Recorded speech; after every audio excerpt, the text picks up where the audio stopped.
आज का वीडियो कक्षा 10वीं के लिए, विषय हिंदी, अभ्यास शीट नंबर 2। शुरू करते हैं। पहला प्रश्न, उपकार को मानने वाला।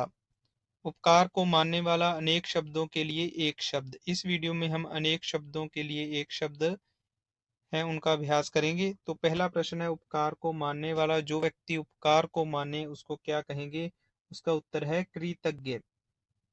ऑप्शन नंबर ख, कृतज्ञ। अवसर के अनुसार बदल जाने वाला, यानी जो व्यक्ति अवसर के अनुसार बदल जाए उसको क्या कहेंगे? उसको कहेंगे अवसरवादी।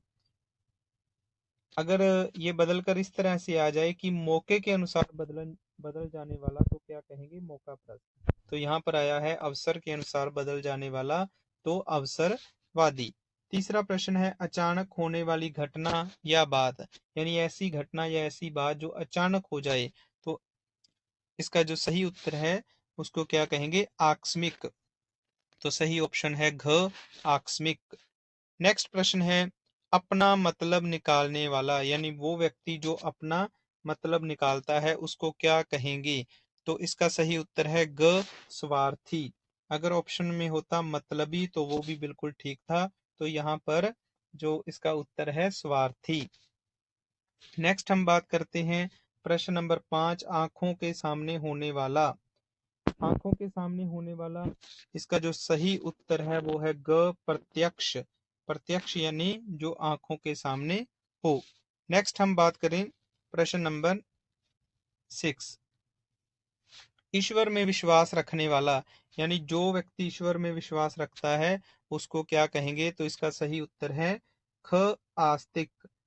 ईश्वर में विश्वास रखने वाला आस्तिक, और जो ईश्वर में विश्वास नहीं रखता वो क्या होगा? नास्तिक। उपकार को न मानने वाला, यानी जो व्यक्ति उपकार को नहीं मानता उसको क्या कहेंगे? कृतघ्न। और जो उपकार को माने, जो हमने ऊपर किया है कृतज्ञ, तो उपकार को ना मानने वाला कृतघ्न। आलोचना करने वाला, यानी वो व्यक्ति जो किसी की आलोचना करता है उसको क्या कहेंगे? आलोचक। तो इसका सही उत्तर है क, आलोचक। आलोचना करने वाला आलोचक।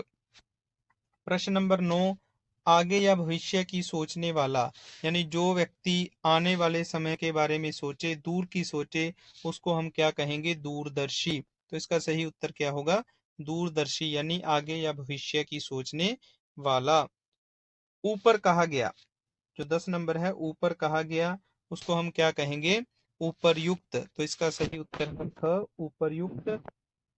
इस तरह से ये 10 जो हमने प्रश्न किए हैं काफी महत्वपूर्ण है। अभी हम आगे बढ़ेंगे। आगे है बेटा पद्यांश। पद्यांश काफी महत्वपूर्ण है, तो आपने एग्जाम में ये पद्यांश अच्छे से पढ़ना है। इसी में से आपसे 5 प्रश्न पूछे जाएंगे, पांचों के उत्तर आपने देने हैं। उनके आपको ऑप्शन मिलेंगे। हाँ जी, पहला प्रश्न है, जो पहले प्रश्न की हम बात करें, प्रस्तुत पंक्तियां कौन सी कविता में से ली गई हैं? अगर आपने पंक्तियों को बड़े ध्यान से पढ़ा है तो आपको अंतिम पंक्ति में इसका उत्तर मिल जाएगा। अंतिम पंक्ति जो है, हम राज्य लिए मरते हैं, तो इसका जो उत्तर क्या होगा? हम राज्य लिए मरते हैं। तो ख है ये, इसका उत्तर होगा हम राज्य लिए मरते हैं। इस कविता में उर्मिला किसकी प्रशंसा कर रही है? सैनिकों की, नेताओं की, राजाओं की या किसानों की?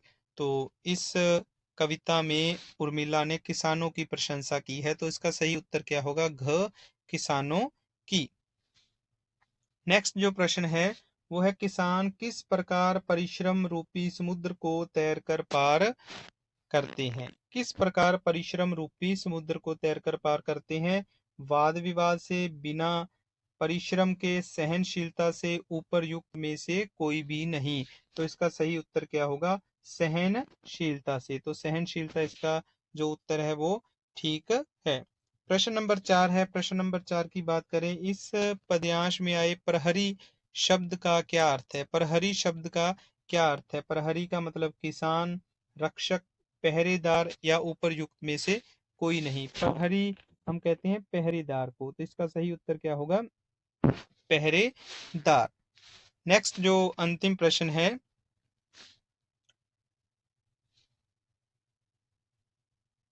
इस पद्यांश का मूल भाव क्या है?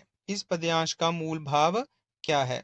अगर हम मूल भाव की बात करें तो इसमें 4 ऑप्शन दिए गए हैं। राजाओं के जीवन की प्रशंसा करना, किसानों के जीवन की प्रशंसा करना, उत्सव मनाने की शिक्षा देना, या इनमें से कोई नहीं।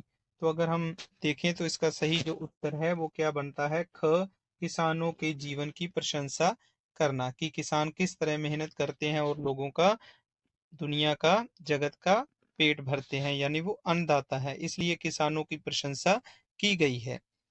नेक्स्ट एक पद्यांश और है, इसमें से हमने ये प्रश्न है 5 प्रश्न बिल्कुल उसी तरह ये हमने करने हैं। प्रस्तुत पंक्तियां किस कवि की रचना है? तो प्रस्तुत पंक्तियां किस कवि की रचना है? कविता है हम राज्य लिए मरते हैं, तो मैथिली शरण गुप्त, सुमित्रा नंदन पंत, हरिवंश राय बच्चन या रहीम जी। तो इसका सही उत्तर है क, मैथिली शरण गुप्त।